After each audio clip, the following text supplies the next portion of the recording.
पूरी लंका के निवासी एक तरफ, प्रसन्नता बहुत थी,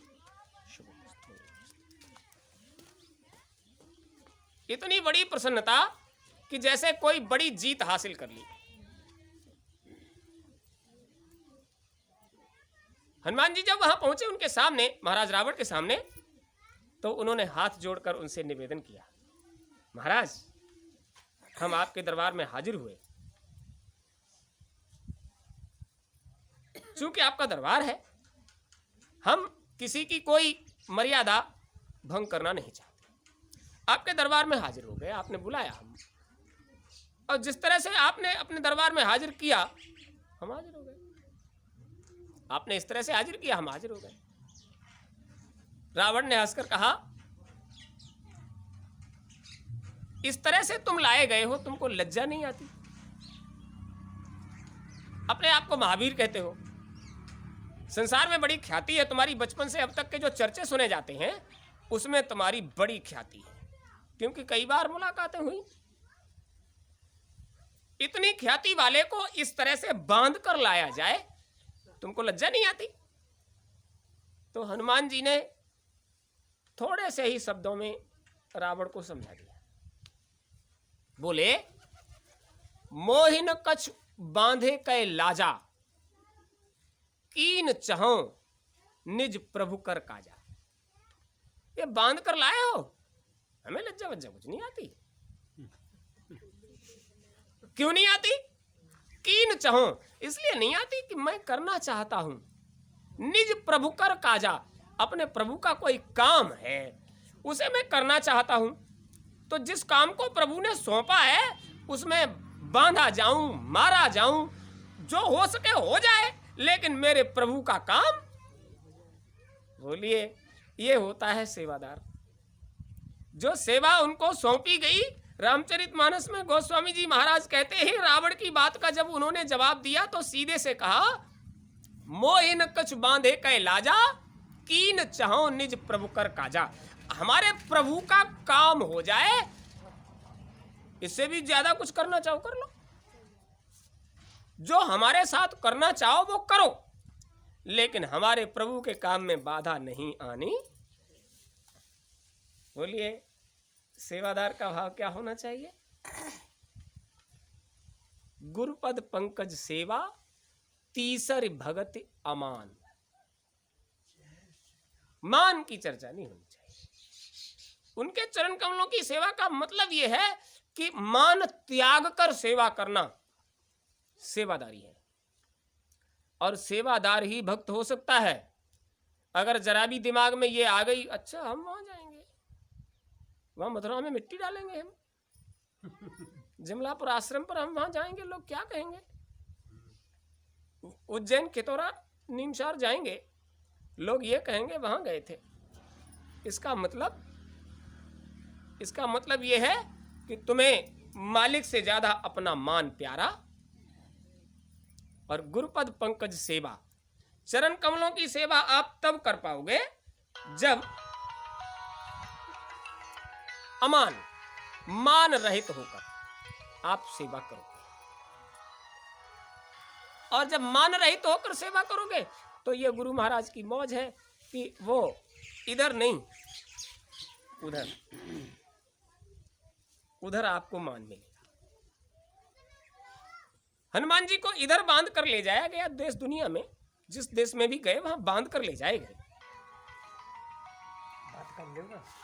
उस चर्चा को आप सुन रहे हो, उस समय की चर्चा को आप सुन रहे हो।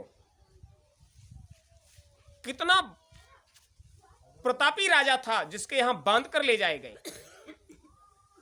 नाम दोनों का आपके सामने लिया जाए, हनुमान और रावण या मेघनाथ, जैसे ही मुंह से आवाज निकलेगी हनुमान, तो आपके मन के भाव अपने आप ही अच्छे। वो तो राम भक्त हैं, वो तो सेवादार हैं, भगवत भक्तों में उनका अग्रणीय नाम है। और रावण मेघनाथ, मनुष्यों में श्रेष्ठ शरीर मिला और श्रेष्ठ कुल मिला, महाराज पुलत्स्य के परिवार में पैदा हुए, उज्जवल वंश, और कर्म कि नाम जैसे ही मुंह से निकलता है, अरे बड़ा हो जाता है। मन के भाव बदल जाते हैं। क्यों?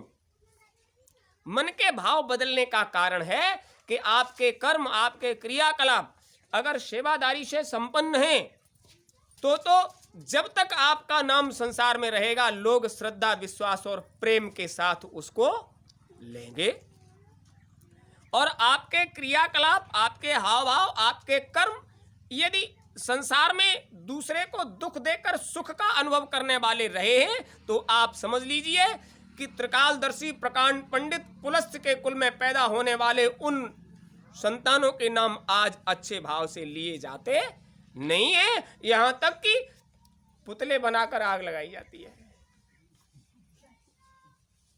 आपका पुतला बनाकर आग लगाई जाए तो झगड़ा हो जाएगा। त्रिकालदर्शी प्रकांड पंडित दिग्विजयी,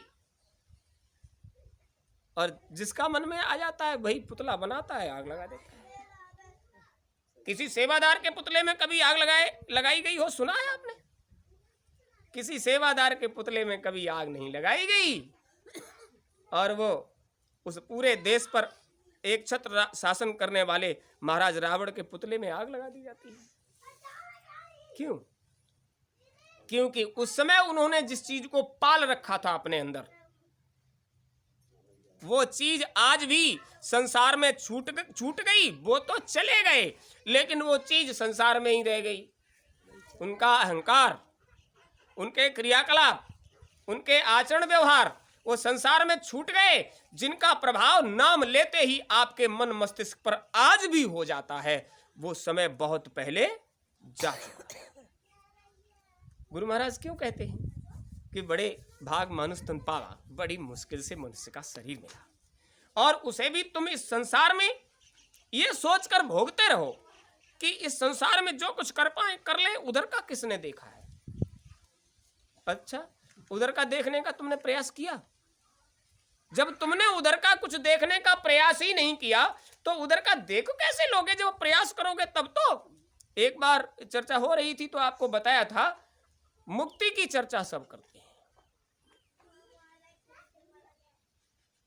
भगवान हमें मुक्ति मिल जाए, चलो ठीक है, भगवान ने विचार कर लिया तुमको मुक्ति मिलेगी। मुक्ति क्या बाजार से खरीदने का सौदा है? मुक्ति बिना युक्ति के आज तक किसी को भी नहीं मिली। मुक्ति के लिए युक्ति की जाती है। युक्ति मतलब जतन, और जब युक्ति सफल होती है तो मुक्ति भक्ति बनकर उस जीव के आगे पीछे इर्द गिर्द सेवा के लिए अपने आप ही भ्रमण करने लग जाती है। युक्ति जतन तभी कर सकते हो जब आपके अंदर सेवादारी आ जाए। आपके अंदर सेवादारी तभी आ सकती है जब आपके भाव भक्तिमय हो जाए। और याद रहे, तुम सोचो कि हम सब कुछ त्याग कर बैरागी होकर भगवान का भजन कर सकते हैं, हो ही नहीं सकता। आप सोचो सारे ग्रंथों को पढ़कर ज्ञानी होकर हम भगवान का भजन कर सकते हैं, हो ही नहीं सकता। दोनों कामों से नहीं हो सकता। सारे ग्रंथों को आप पढ़ लीजिए, फिर भी तुम्हें भजन की युक्ति सफल नहीं कर पाओगे। अब सोचिए, किताबें सब पढ़ लीजिए और फिर भी काम न बने, फिर क्या करना पड़ेगा? फिर क्या काम करना पड़ेगा कि हम निज घर पहुंचने के लिए स्वच्छंद रूप से युक्ति को सफल कर पाए? तो जब तक आपके आचरण व्यवहार में भक्ति के सारे लक्षण उतर कर नहीं आ जाएंगे, ज्ञान और वैराग्य जैसी चीज मन से नहीं निकल जाएगी। अब बताओ, जो मां काम कर सकती है वो बच्चे कर सकते हैं? कभी बच्चों ने मां को पैदा किया है? कभी सुना कि बच्चे मां को पैदा कर सकते हो? लेकिन एक मां बहुत बच्चों को पैदा कर। भक्ति मां है, ज्ञान और वैराग्य उसके बेटे हैं। तुम बेटों से काम बनाना चाहते हो, काम मां से बनेगा। ज्ञान और वैराग्य दोनों बूढ़े पड़ गए इस समय, और आज भी भक्ति जवान है। जब उस स्थल पर जाओगे जहां भक्ति जवान है, तो आपके अंदर भक्ति अपने आप ही प्रस्फुटित होने लगेगी। सारे ग्रंथ पढ़ लीजिए, कोई काम बन जाए तो हमको बताओ, क्योंकि ये तो करने का सौदा है।